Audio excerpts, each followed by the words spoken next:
guys, and welcome to Hayes Discussion. I'm May. And I'm Maddie. And today we're going to talk about a topic that's really trending right now. Cell phone and social media addiction. Nowadays, we really see the problem of cell phones and social media addiction. Yet, still, people wonder, why is cell phones and social media so addicting? It is all because of dopamine. Many people don't know what dopamine is. We asked some people what they think about it. What is dopamine? Dopamine is a neurotransmitter in your brain that affects addiction and happiness. How does it interact with technology? I think we are all obsessed with our cell phones right now. And I know when I get a text, I get super happy and excited. And so I think everyone else feels the same way, that when you get a text or a message or something like that, the dopamine in your brain is like, yes, I love it. And it flares up, and then you become addicted because you feel happy. As I understand it, dopamine is a chemical in our body that our brain produces. It's words. How does it interact with technology? Well, as I understand it, when this little guy dings and I get my tweet that I get my text back that I sent out that I wanted, or somebody puts a like on one of my tweets, dopamine is released in my body. I have a euphoric sensation, although small, of feeling good, of feeling pleasure, and thus I can start to get addicted to those little dings and wanting to check to see if somebody liked something I tweeted out there. So that chemical that's made in our body gets connected with the pleasure we're getting from ourselves. How does dopamine, how does it interact with our technology today? Well, dopamine is kind of like happy juice for the brain. So I think as we play games on our computers or our phones, and the dopamine makes us happy. Okay, so what is dopamine? What is what? Dopamine. Dopamine? Mhm.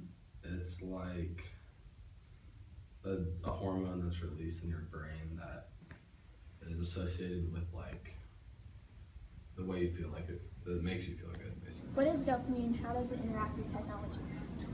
Dopamine is basically a chemical created by the brain to increase pleasure sensations. Mostly in people, it comes after getting something done correctly. Simon Sinek, author, motivational speaker, and marketing consultant, said dopamine is brain juice that makes you happy inside. It is the same chemical that makes people feel good when they drink, smoke, and when people gamble. People who say Gen X's also believe that because we are Gen Ys is another reason why teens are addicted to cell phones and social media. Gen X means that a person was born late 1970s and early 1980s. People who were born 1980 to 2000 is known as Gen Y. We asked people from different age groups some questions about their cell phones to them, just to test whether or not if being a Gen Y makes you addicted to social media and cell phones. Rolling the clip. How do you think cell phones affected our culture and society today? I think that cell phones have helped put a computer in everybody's hand. And that so in one sense, it has made us more connected than we've ever been. And in another sense, it's made us more disconnected than we've ever been. How do you think cell phones affect our culture today? Our culture today, I think our kids today and the culture and this generation would be lost without their cell phones. I don't even remember my mother's phone number without my cell phone. Okay. And what do you think about cell phones? Like, how do you think they affect our culture and society today? I feel like cell phones are really associated with social media. It gives us a quick access to it and several other things, so it consumes most of our time. How do you think cell phones have affected our culture and society today? They have definitely increased many things. They definitely help increase awareness of certain problems, but they also drag too much on the smallest little things. How do you think cell phones have affected our culture and society? I think it's affected it a lot, even in ways like people are kind of impatient nowadays because we can get 6-second videos and anything we want now. So I think it's like something needed in our culture. Like everybody has to have it, even though you don't have to have it. It's not like food where you have to have food. It's like it's just a cell phone. Scott Hess from TED Talk said that millennials who are Gen X are slackers, while Gen Y child are more engaged with the world around them. This could be because of technology, which enabled people to connect through social medias. From the information we gathered, we can tell that Gen Y aren't really engaged and that Gen X's aren't as much as slackers as we think. Of course, some Gen Ys might be slacker, but not all of them. The idea of how much time people spend on social media might be a part of the problem to the addicted. We asked how much time people spend on the internet. And go. How much time do you spend on social media and on your cell phone on like a regular basis? An unhealthy amount, that's for sure. But I'm usually watching YouTube a lot and texting and on Instagram and Twitter. So probably most of my day, to be honest. mine tends to be like more at the end of the day rather than during the regular school day. So How much time do you spend on social media? A day? Maybe 2 hours, probably at the most. How much time do you spend on your cell phone?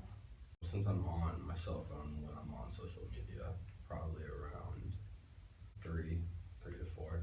How much time do you spend on social media and your cell phone on a regular basis?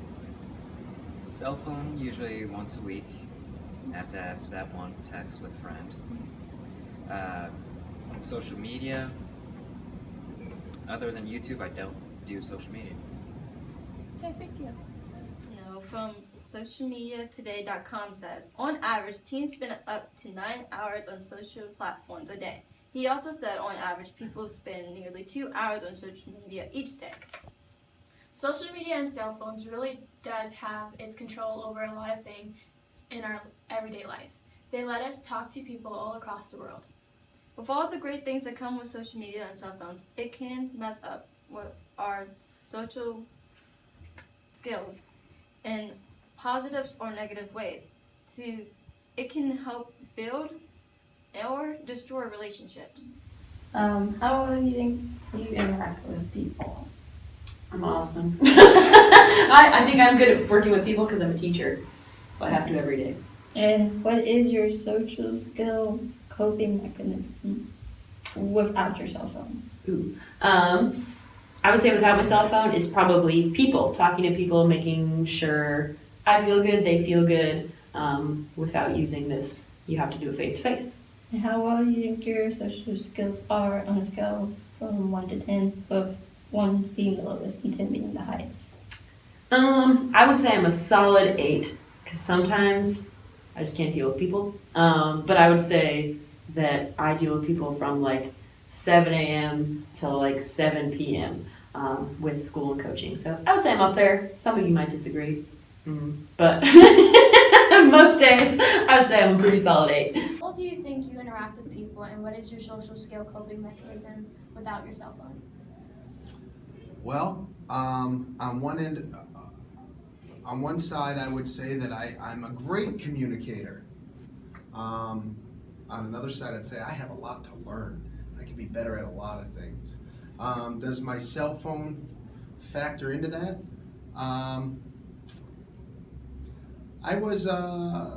My formidable years were in a generation without cell phones. Cell phones first started getting popular when I was, I remember my family had a cell phone when I was in high school. I got my first cell phone when I was in college. So I didn't go through those years, 10, 11, 12, high school, with this device and its capabilities. So I think that I can do just fine without it, although I do use it. I use it all the time. I use it to communicate, to highlight a lot of events on social media. My family stays connected with each other. All my daughters have gotten their cell phones. We've started to recognize the dangers of it. So when we go out to dinner, We leave our cell phones in the car. When I'm sitting on the couch with my wife, we put our cell phones where we can't get to them.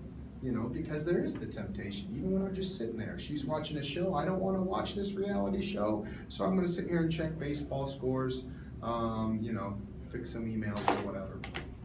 So, like, on a scale, 1 being the lowest and, like, 10 being the highest, where would you put yourself? Highest for what? Like, being, like, good at social skills. Beyond the cell phone? Yeah. I would put myself in the 8 range. How well do you think you interact with people, and what is your social skill coping mechanism without your cell phone? I think we react really good with people. Yeah. We're really friendly. No cell phone? That's good. We can just do pranks. Yeah. Pranks work without cell phones. So. Yeah, you don't. Okay, on like a scale of like 1 being the lowest and 10 being the highest, like what would you rate yourself without your cell phone? Like how much I use it, or Like how much do you interact with people? Probably like a 9, 8. I'd probably say 8-ish. Yeah. How well do you think you interact with people? Me, personally, I'm great. I get along with everybody. I have a very, I don't know what kind of personality they call that, but I can talk to a homeless person on the street and strike a conversation. And I can talk with the most professional people, the superintendent, and have a conversation. So I get along with everyone. I'm pretty fun. So what do you think your social coping mechanism is without your cell phone? Without my cell phone, that's kind of hard as my cell phone's beeping over there.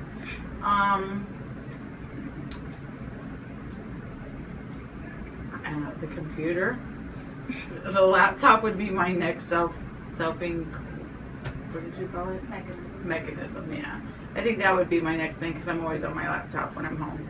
And on a scale of 1 to 10, with 1 being the lowest and 10 being the highest, what is your social skills?